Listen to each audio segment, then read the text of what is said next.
For a closer look at how businesses in Canada are bracing for these tariffs, we're joined now by Peter Gossman. He is the sales manager at Cavalier Tool and Manufacturing, and he's joining us today from Windsor. Peter, thanks so much for making time for us today. Well, thank you, Natasha, for taking this very important issue seriously and bringing it to people's attention. Appreciate that. We're all sort of waiting, but I anticipate the waiting is different for you because it would have such a direct impact. Give us a sense of what your company, your business does, and how a 25% tariff would impact you.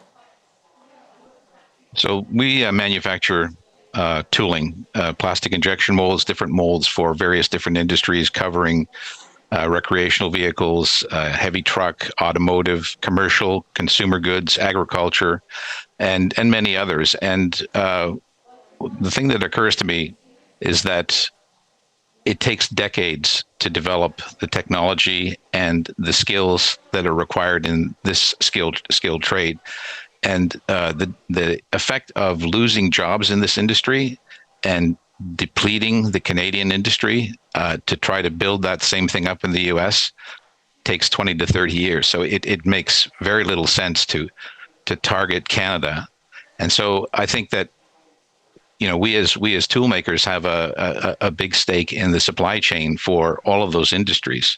And the way this will impact us is that it will make us not profitable.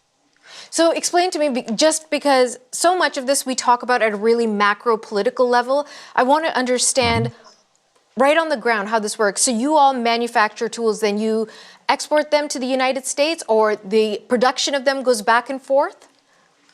So think of it this way. We manufacture tools. We sell them to American companies that produce plastic parts for all of those industries.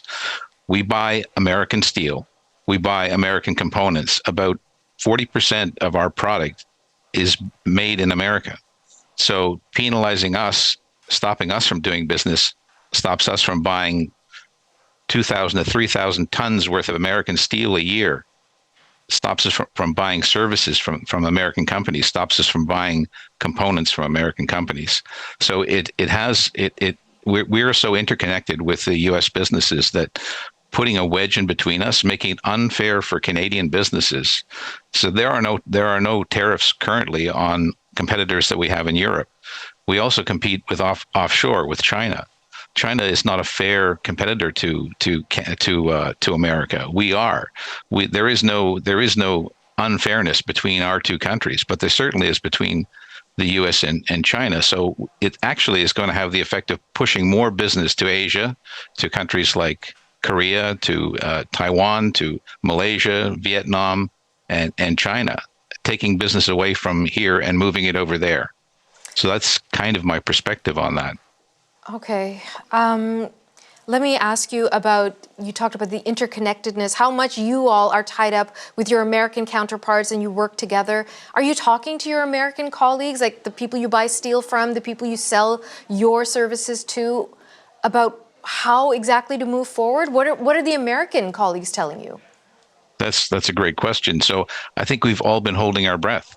With the exception of one customer, no one has talked about tariffs from our U.S. customers, and we sell 95% of our product into the U.S. So we haven't had the discussion yet. We were thinking that this wasn't going to be.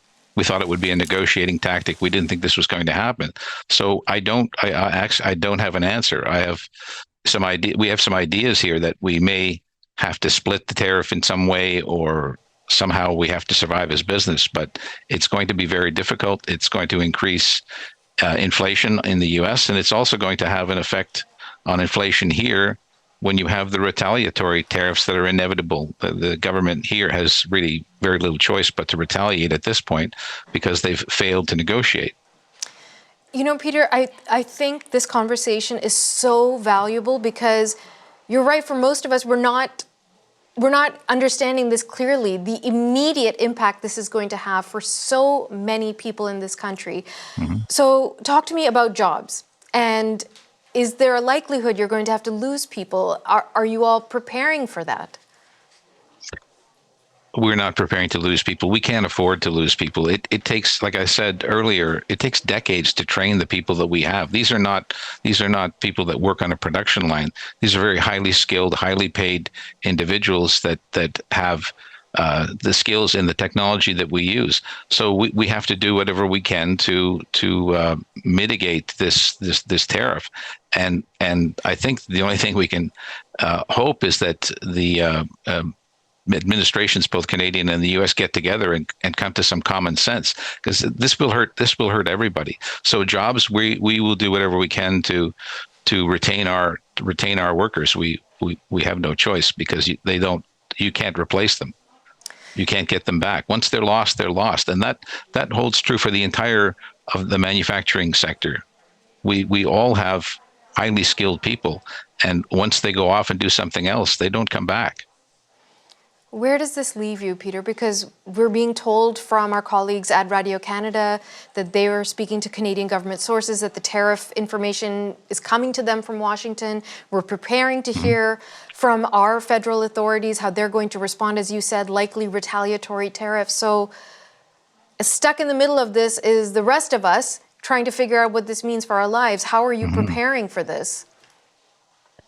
Well, so the other thought that, and we don't know until we see that detail, but the other thought that we had was, how can you charge a 25% tariff on our product that has 40% U.S. content?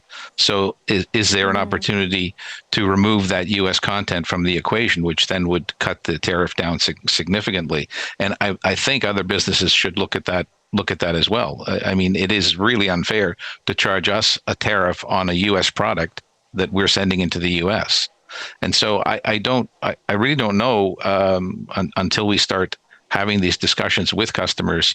But what our government can do is put some very good negotiators on the table. And I know that they exist. There are good people in all parties. You have the NDP that can speak to unions. You have the Conservatives and the Liberals that have individuals that can go in and talk to various people in Washington, and they have to go there with that approach. This has to be fair for both. We can't go forward without having major impacts on both our economies in the short term. And I think what Donald Trump is looking at, he's saying it doesn't contribute to inflation. Well, it absolutely does in the short term. In the long term, I don't know. Maybe it does help the U.S. in the long term, but I don't see it. Removing yourself from the global economy is not the way to go. Peter Gossman, it's been really good to speak to you. Promise me that as this story develops, we can touch base with you again and see how things are moving forward. Sound okay with you? Happy to do it. Okay. Thank you so much, sir. All right. You take care. You too.